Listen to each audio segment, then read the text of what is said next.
Hello dear students, आपका स्वागत है class 12 maths chapter number 13 exercise 13.3 का क्वेश्चन नंबर 4 सॉल्व करते हैं।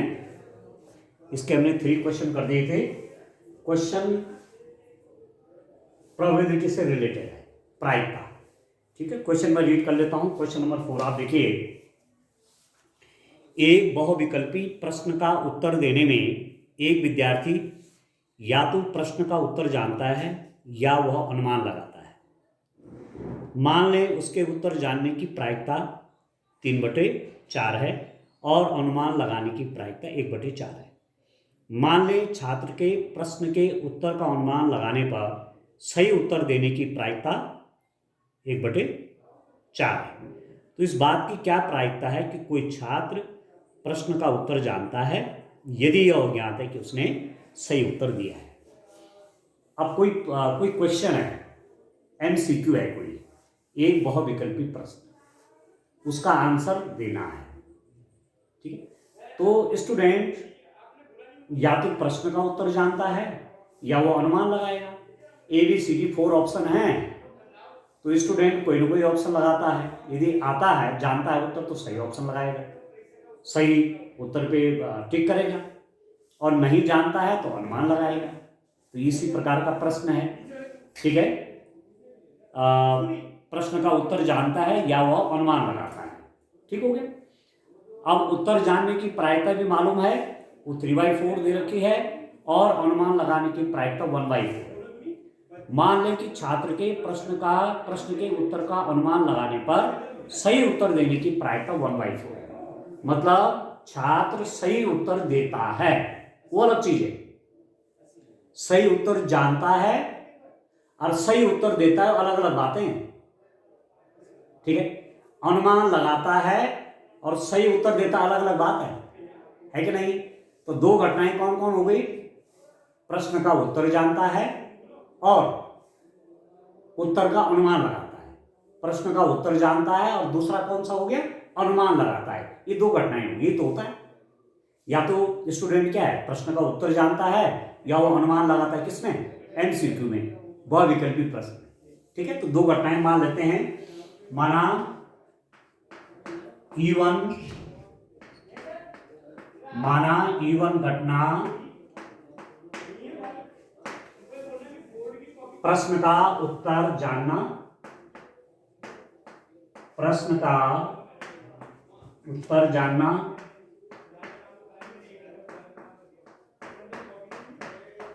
तथा B घटना या F घटना लिख दो, E घटना लिख दो। ठीक है, तथा चलो G1 लिख देते हैं, कोई बात नहीं। तथा E2 घटना अनुमान लगाना दर्शाता है। अनुमान लगाना दर्शाता है। ठीक है, late E1 event shows the student knows the answer and E2 event shows student give his guess और estimation आप कह सकते हैं। ठीक हो, ये दो घटनाएं होगी, यही होता भी है।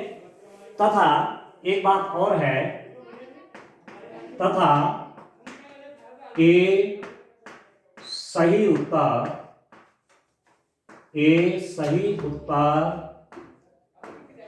देने को दर्शाता है। ठीक है, सही उत्तर देने को दर्शाता है। कौन? ए। ठीक है, ए सही उत्तर है। एक तो क्या था, प्रश्न का उत्तर जानना, और मैं कह रहा था एक सही उत्तर देना, वो अलग अलग घटनाएं हैं। तो उसको मैंने E1 से माना, प्रश्न का उत्तर जानना, और ए सही उत्तर देने को मैंने ए माना। ठीक हो गया। अब क्या है? प्रश्न का उत्तर जानने की प्रायिकता, प्रश्न का उत्तर जानने की प्रायिकता। ठीक है, to know the answer of question PE1 that is equal to, ये दिया हुआ है डियर स्टूडेंट, 3/4, ये 3/4, ठीक है। प्रोबेबिलिटी ऑफ E1 3/4 है। और अनुमान लगाने, ठीक है, दूसरा अनुमान लगाना है ना, उसके उत्तर जानने की प्रायिकता, अनुमान लगाने की प्रायिकता प्रश्न के उत्तर का अनुमान लगाने की प्रायिकता,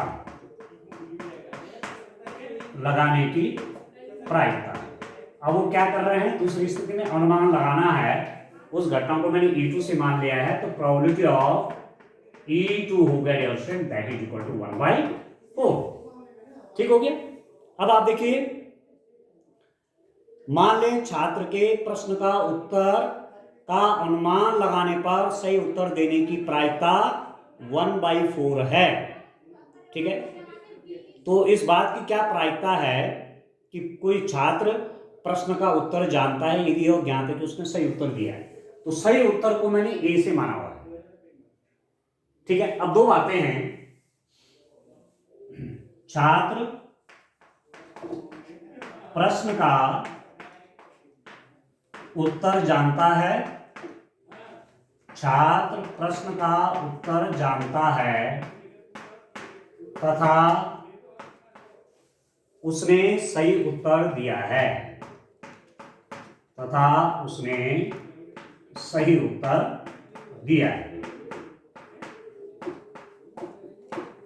छात्र प्रश्न का उत्तर जानता है, मतलब एक घटना हो चुकी है, तो सही उत्तर जानता है, ए सही उत्तर जानता है, मतलब आपको मालूम है छात्र प्रश्न का उत्तर जानता है, ये दिया हुआ है, छात्र प्रश्न का उत्तर जानता है, मतलब ई घटना हो चुकी है, तो सही उत्तर देने की प्रायिकता, सही उत्तर देने के लिए ए से, तो ए की प्रायिकता जबकि E1 घटना हुई है, ठीक है। तो उसको कैसे दिखाएंगे, probability, conditional probability of A when E1 has already occurred, A घटना की प्रायिकता जबकि E1 हो चुकी है। अब ध्यान दीजिए, आप कोई बच्चा प्रश्न का उत्तर जानता है, ठीक है, कोई क्वेश्चन है और उसमें 4 ऑप्शन है माना, और वो प्रश्न का उत्तर जानता है, तो वो सही उत्तर देगा कि नहीं देगा। छात्र प्रश्न का उत्तर जानता है, तो उसने सही उत्तर दिया है नहीं दिया, देगा ना, 100% संभावना है कि नहीं है। आप स्टूडेंट हैं और आप किसी प्रश्न का उत्तर जानते हैं, तो आप सही उत्तर देंगे कि नहीं देंगे, तो बिल्कुल देंगे। तो प्रोबेबिलिटी कितनी हो जाएगी, 1। आप प्रश्न का उत्तर जानते हैं और आपने सही उत्तर दिया, तो 1 हो जाएगी प्रोबेबिलिटी, तो दिस इज इक्वल टू 1, ठीक हो गया।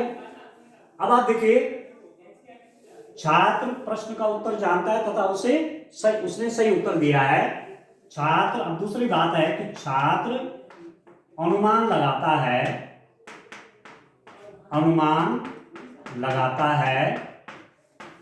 तथा उसने सही उत्तर दिया है, तो क्या कह रहे हैं, छात्र अनुमान लगाता है, इसका मतलब E2 घटना हो चुकी है। वो बच्चा अब वो स्टूडेंट जो है अब अनुमान गेस करके, एस्टिमेशन करके आंसर देगा, तो ये मालूम है कि अनुमान लगा रहा है, तो मतलब E2 इवेंट होती है। और अनुमान लगाने के बाद अब आप गेस करते हैं, उसमें भी कई बार सही निकल जाता ना आंसर, ठीक है। अनुमान लगाने पर सही उत्तर देने की प्रायिकता, ये सही उत्तर देने की प्रायिकता जबकि वह अनुमान लगाता है, ये आपको दिया हुआ है, दैट इज इक्वल टू 1/4, ठीक है। यहां तक क्लियर है। अब प्रायिकता किसकी निकालनी है, इस बात की क्या प्रायिकता है कि कोई छात्र प्रश्न का उत्तर जानता है यदि यह ज्ञात है कि उसने सही उत्तर दिया है। छात्र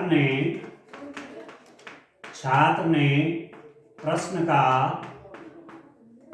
सही उत्तर दिया है, छात्र ने प्रश्न का सही उत्तर दिया है तो प्रायिकता की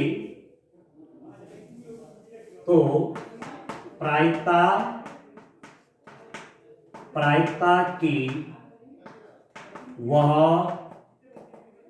प्रश्न का उत्तर जानता है। आप समझ रहे हैं क्या कह रहे हैं? छात्र ने प्रश्न का सही उत्तर दिया, घटना ए हो चुकी है, ये दिया हुआ कि ये घटना हुई है।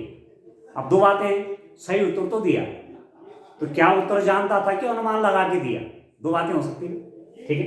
तो कह रहे कि छात्र ने सही उत्तर दिया है, तो प्रोबेबिलिटी ऑफ ये सही उत्तर दिया है, परंतु आपको प्रोबेबिलिटी निकालनी है कि सही उत्तर तो दिया है पर वह प्रश्न का उत्तर जानता था, उसकी प्रोबेबिलिटी निकालनी। ठीक है दोस्तों, इसका मतलब आपको E1 की प्रोबेबिलिटी चाहिए। E1 की प्रोबेबिलिटी चाहिए, छात्र प्रश्न का उत्तर जानता है, इसकी प्रायिकता जबकि उसने सही उत्तर दिया है। ठीक है, ये वाला हो जाएगा। अब आप देख रहे हैं E1 और E2 दो घटनाएं हैं और एक घटना ये और हो गई है, तो इन सब कंडीशंस में आप बेस थ्योरम यूज करते हैं। आगे समझिए, ठीक है। आप आगे चले चले चले, प्रायिकता इसकी निकालनी है, तो वापस आए कि नहीं आए? इनवर्स प्रोबेबिलिटी का प्रश्न बना कि नहीं बना? प्रतिलोम प्रायिकता के प्रश्न बना कि नहीं बना? बिल्कुल बना है। ठीक है, तो दिस इज इक्वल टू आप लिख देंगे probability of E1 into probability conditional probability of A, हिसाब से ये तो सेम नीचे आ जाता है, probability of E1 into conditional probability of A plus probability of E2 into conditional probability of A. समझ में आ रहा है? ठीक है, दो घटनाएं E1 E2, इस रूप में बेस थ्योरम को आप यूज करेंगे। And this is equal to now P(E1) कितना है dear student? Probability of E1 आपका 3/4 है, इसकी प्रोबेबिलिटी कितनी है? ये आपका 1 है, डिवाइडेड बाय 3/4 इंटू 1, पहला वाला टर्म तो वही आ जाता है, प्लस P(E2) की प्रोबेबिलिटी कितनी है? देखो 1/4 इंटू ये भी 1/4। ठीक है, अब आप इसको सॉल्व करेंगे तो कितना हो जाएगा? This is equal to 3/4 whole divided by 16, आप कॉमन ले लेंगे, 16 कॉमन ले लेंगे तो 4 4 जा 16, ठीक है, 4 4 जा 16 और 4 के मल्टीप्लाई 3 में 12 प्लस 4 4 जा 16, 1 जा 16, 1 आ गया। ठीक है दोस्तों, तो 3/4 इंटू 16 ऊपर चला जाएगा 16/13। ठीक है, 4 4 जा 16, तो ये हो गया 12/13। ठीक है, इसको सॉल्व किया मैंने तो 12/13 प्रोबेबिलिटी आई।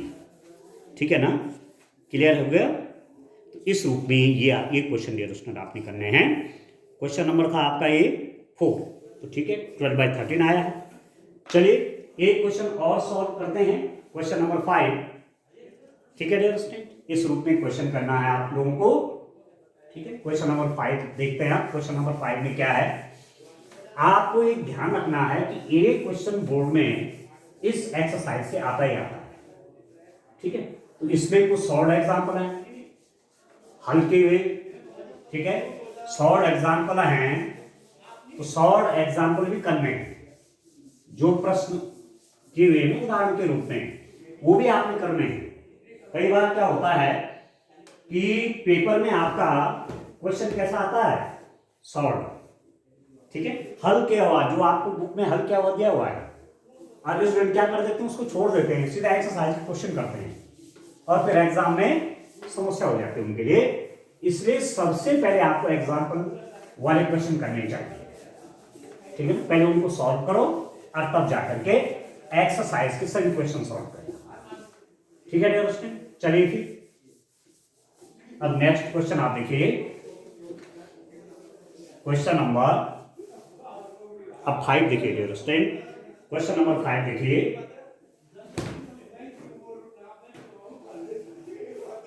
क्वेश्चन नंबर 5 आप देखिए, क्वेश्चन नंबर 5 क्या है, मैं रीड कर लेता हूं, आप देखिए।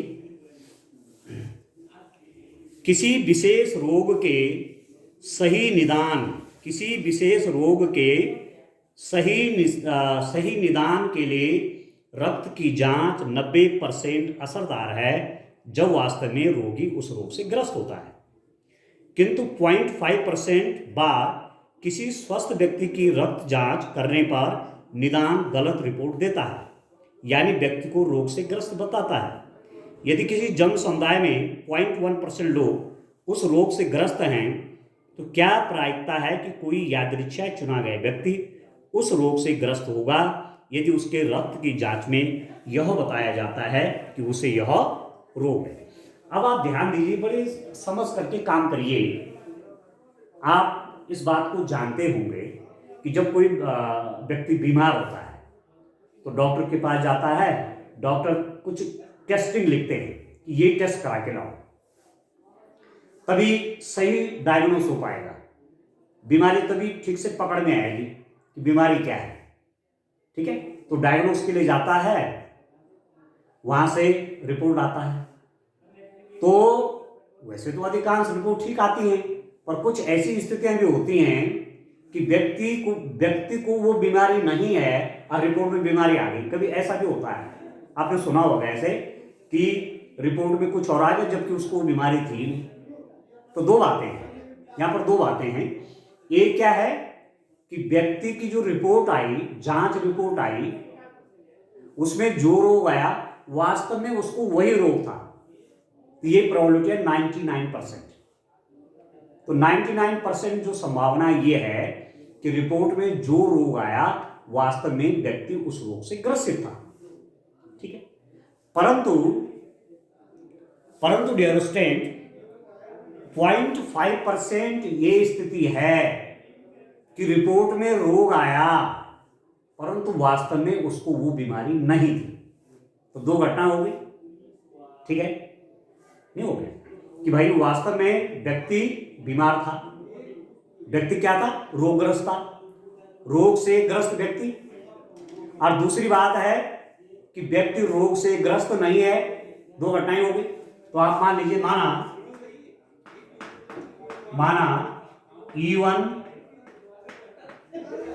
E1 जो घटना आपकी है, इसको क्या मानेंगे आप, रोग से ग्रस्त व्यक्ति, रोग से ग्रस्त व्यक्ति। ठीक है, रोग से ग्रस्त व्यक्ति को मैं E1 घटना से मान लेता हूं और E2 घटना से दूसरी घटना क्या है, रोगी रोगग्रस्त नहीं है, रोग से व्यक्ति ग्रस्त नहीं। ठीक है, दो बातें तो हैं, रोग से व्यक्ति ग्रस्त नहीं है, दो बातें हो गई, तो सारा कवर हो गई ना बात। E1 क्या है, रोग से ग्रस्त व्यक्ति, E2 क्या है, रोग से ग्रस्त नहीं है। तो E1 और E2 मिला के पूरा सैंपल स्पेस बना कि नहीं बना भाई, और लोग बीमार आ रखे हैं। ठीक है, ठीक है, दो बातें हो सकती हैं, उस रोग से व्यक्ति ग्रस्त है कि नहीं है, या उस रोग से व्यक्ति ग्रस्त नहीं है, तो पूरा सैंपल स्पेस कवर हो गया। E1 E2 क्या बना देगा, आपका S बना देगा। ठीक है, और A मैं मान लेता हूं, A जो घटना है रोगी की रक्त की जांच में रोग, आप समझ गए। तीसरी बात क्या हो रही है, चेक करने की हो रही है कि उसकी रक्त की जांच की गई है, रक्त की जांच में रोग, रोगी की रक्त की जांच में रोग। ठीक है, अब रोगी पहले नहीं कहता हूं रोगी है कि नहीं है, इसको मैं ये मान लेता हूं कि रक्त की जांच में रोग। दो बातें मैं आपसे कह रहा था कि रक्त की जांच आई, उसमें रोग निकला। ठीक है, तो वास्तव में उसको रोग है। ठीक है, रक्त की जांच में रोग आया, वास्तव में उसको रोग था। और दूसरी बात क्या है कि रक्त की जांच में रोग आया परंतु उसको वास्तव में रोग था नहीं। ठीक है डियर, ये घटना हो गई, ये दो घटनाएं हो गई, सैंपल स्पेस बनाया। और ये जो घटना है ये आपकी एक अन्य घटना है जो कि क्या दिखा रहा है, रक्त की जांच में रोग दिखा रहा है। ठीक है, तो रोग से ग्रस्त व्यक्ति की प्रायिकता, रोग से ग्रस्त व्यक्ति की प्रायिकता, रोग से ग्रस्त व्यक्ति की प्रायिकता। आप देखो क्या दिया हुआ डियर स्टूडेंट, आपसे कहा गया है कि किसी जन समुदाय में 0.1% लोग उस रोग से ग्रस्त है। तो प्रोबेबिलिटी ऑफ E1 क्या दिया हुआ है, 0.1% वास्तव में उस रोग से ग्रस्त है। तो 0.1% का मतलब क्या हुआ डियर स्टूडेंट, इसको लिख देंगे आप 0.1/100, आया नहीं है, ठीक है, परसेंट मतलब 100 से डिवाइड कर लीजिए और इसको डेसिमल में चेंज करेंगे तो 0.00 और 1 आएगा। ठीक है, रोग से ग्रस्त व्यक्ति की प्रायिकता कितनी हो गई आपकी, 0.001 हो गई। और रोग से ग्रस्त नहीं व्यक्ति की प्रायिकता, रोग से ग्रस्त नहीं व्यक्ति की प्रायिकता, ठीक है, कितने हो जाएगा डियर स्टूडेंट, आप लिख दीजिए PE2, रोग से ग्रस्त व्यक्ति की प्रोबेबिलिटी ये है और रोग से ग्रस्त व्यक्ति नहीं की E2 हमने वो इवेंट ले रखे, तो व्यक्ति रोग से ग्रस्त नहीं है उसकी प्रोबेबिलिटी। अब आप ध्यान दीजिए, या तो व्यक्ति रोगी होगा या तो नहीं होगा, तो रोगी होने की प्रायिकता प्लस रोगी ना होने की प्रायिकता कितनी होगी, 1। या तो पेशेंट है, पेशेंट होने की प्रोबेबिलिटी प्लस पेशेंट ना होने की प्रोबेबिलिटी, दोनों को सम करेंगे 1 आ जाएगा। तो इसकी प्रोबेबिलिटी कैसे निकालेंगे, 1 में से माइनस कर देंगे, 1 माइनस 0.001। इसको समझ गए ना, इसका और इसका सम, इस प्रोबेबिलिटी और इस प्रोबेबिलिटी का सम आएगा 1 और ये आपका 0.001 दे रखा, तो इसकी प्रोबेबिलिटी 1 माइनस 0.001। तो आप इसको माइनस कर लीजिए यहां पर 1.000.001, ये हो जाएगा 9 और 9, तो ये हो गया 0.99 और 9। यहां तक ठीक है डियर स्टूडेंट। अभी मैं सारी सूचनाएं यहां पर कच्ची कर रहा हूं, ठीक हो गया। अब देखिए उन व्यक्तियों की प्रायिकता, क्वेश्चन में देखिए आप ध्यान दीजिए, उन व्यक्तियों की प्रायिकता जो रोगी तथा रक्त की जांच में रोग हो, ठीक है, ठीक है दोस्तों, रोगी है और रक्त की जांच में भी रोग है, उन व्यक्तियों की प्रायिकता आप देखिए, उन व्यक्तियों की प्रायिकता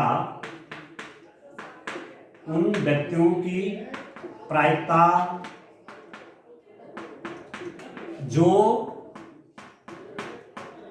रोगी हैं और रक्त की जांच में रोग, ठीक है।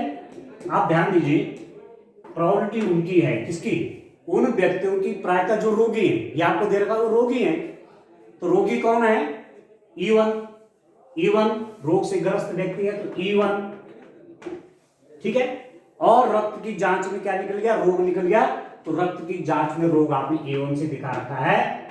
ये प्रोबेबिलिटी आपको 99% देगी कि 99% केसेस में, ये तो क्वेश्चन में दे रखा है कि 99% रिपोर्ट असरदार है, मतलब 99% क्या निकलता है, जांच में भी रोग निकलता है, वास्तव में व्यक्ति उस रोग से ग्रस्त होता है, ये तो ये 99% आपको दिया हुआ है।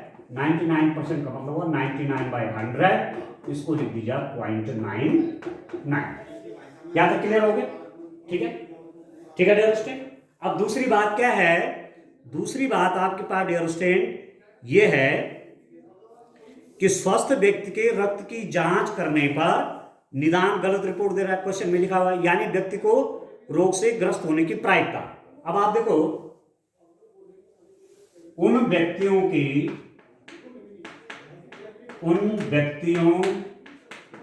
की प्रायिकता, ध्यान दीजिए, जो रोग से ग्रस्त नहीं है, जो रोग से ग्रस्त नहीं हैं और रक्त की जांच में रोग आया, रक्त की जांच में रोग है, तो क्या प्रॉपर्टी हो जाएगी? आप देखिए, उन व्यक्तियों जो रोग से ग्रस्त नहीं है, ये आपको दिया हुआ ये वाली घटना, तो ये तो आ गया E2 और रिपोर्ट क्या दिखा रहा है? ए दिखा रहा है, मतलब रक्त की जांच में रोग आने की प्रायिकता, जबकि रोगी वास्तव में उस रोग से ग्रस्त नहीं था। तो ये दे रखा है कि रोगी ग्रस्त नहीं परंतु जांच में रोग आया, तो ये प्रॉपर्टी हो जाएगी। और ये आपको दे रखा है 0.5%, 0.5%, और इसको लिख देंगे आप 0.5/100, तो 0.005। अब यहां तक क्लियर हो गया, सारी इंफॉर्मेशन आ गई। अब निकालना क्या है, कह रहे हैं आपसे, यादृच्छिक कोई व्यक्ति चुना गया, एट रैंडम किसी को चुना जाता है और वो उस रोग से ग्रस्त है, तो उसके रक्त की जांच में यह बताया जाता है कि उसे यह रोग है। ठीक है डियर स्टूडेंट, अब क्या हो रहा है, रक्त की जांच में रोग आया, एक व्यक्ति जो चुना गया उस रोग से ग्रस्त होगा, उसकी प्रायिकता निकालनी है। ठीक है, उसकी प्रायिकता निकालनी है कि जांच में यादृच्छिक चुना गया व्यक्ति उस रोग से ग्रस्त होगा यदि उसके रक्त की जांच में बताया गया है कि उसे यह रोग है। रक्त की जांच में रोग है, तो व्यक्ति के वास्तव में रोग से ग्रस्त होने की प्रायिकता। अब आप देखिए, व्यक्ति की जांच में रोग है, ये दिया हुआ है, तो उसके उस रोग से ग्रस्त होने की प्रायिकता, अब ध्यान दे रहे हैं, ठीक है ना? प्रोबेबिलिटी किसकी? ये व्यक्ति की जांच में रोग है, ये आपको दे रखा है कि वो रोग आया है और वास्तव में वो रोगी है, उसकी प्रोबेबिलिटी चाहिए, तो E1 की प्रोबेबिलिटी चाहिए। ठीक है, जबकि उसकी रिपोर्ट भी रोगग्रस्त आई है, तो ये कितना हो जाएगा? PE1 into P conditional probability of A divided by PE1 into conditional probability of A plus PE2 into conditional probability of A। ठीक है दोस्तों, बेस थ्योरम लगा दिया, दो घटनाओं E1 और E2 पे, ऐसे लगाते हैं। अब इसको सॉल्व करना है। PE1 कितना हुआ डियर स्टूडेंट? PE1 0.001 है इंटू ये, इसकी प्रोबेबिलिटी आपको दे रखी है, ये है 0.99 डिवाइडेड बाय जो ये है वो सेम नीचे है तो इसको यही कॉपी कर लीजिए, इंटू 0.99 प्लस PE2 की प्रोबेबिलिटी है 0.999 इंटू P, ये है 0.5, मतलब 0.005। अब सॉल्व करना है स्टूडेंट, आप देखिए ये 99 मल्टीप्लाई करिए, 1 2 3 4 5, 1 2 3 4 और 5। आप समझ में आ रहा है? 99 को मल्टीप्लाई 1 में 99 आया, और डेसिमल मल्टीप्लाई देखो 1 2 3 4 5, 1 2 3 4 5, ये हो गया। यहां से इसकी मल्टीप्लाई करिए, इतना आएगा 0.00099 प्लस इसकी मल्टीप्लाई से करो 999 इंटू 5, कितना हो जाएगा?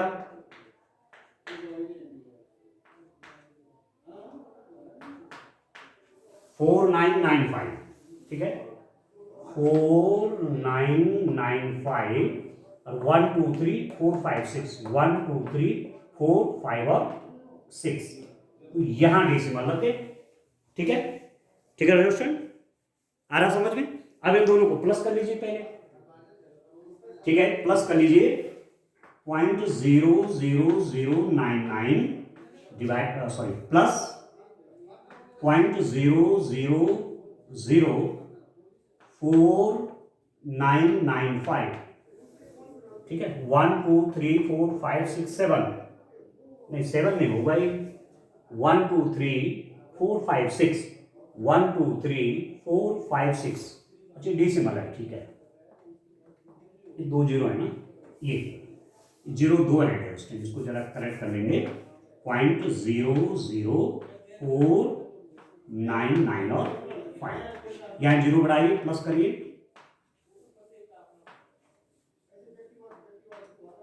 ये हो गया 5985, ठीक हो गया। तो ये प्लस करके कितना आ गया, 0.00099 डिवाइडेड बाई 0.0059, 1 2 3 4 5, 1 2 3 4 5 6, इसको हटाएंगे तो 1 जीरो बढ़ गया, ये हो गया 990/5985, ठीक है। अब थोड़ा सॉल्व कर लीजिए, कितना हो जाएगा, इसको थोड़ा सॉल्व करिए, यहां पर सॉल्व कर लेता हूं डियर स्टूडेंट, सिंपल सा अब फ्रैक्शन का प्रश्न है ना, डिवाइडेड बाय 5985, 5 से कर लीजिए, ये हो गया, ठीक है, ये 3, ये ठीक है, अब फिर 3 से काटिए, तो ये हो गया आपके पास 22/133, 22/133, ये होगी प्रॉपर्टी, ठीक है, 22/133, ठीक है डियर स्टूडेंट। इस रूप में क्वेश्चन करने बेस थ्योरम पे रिलेटेड है, ठीक है, बहुत अच्छे क्वेश्चन है, और आगे जब प्रैक्टिस होगी तो और अच्छा आपको आ जाएंगे। आज के लिए इतना काफी है, थैंक यू।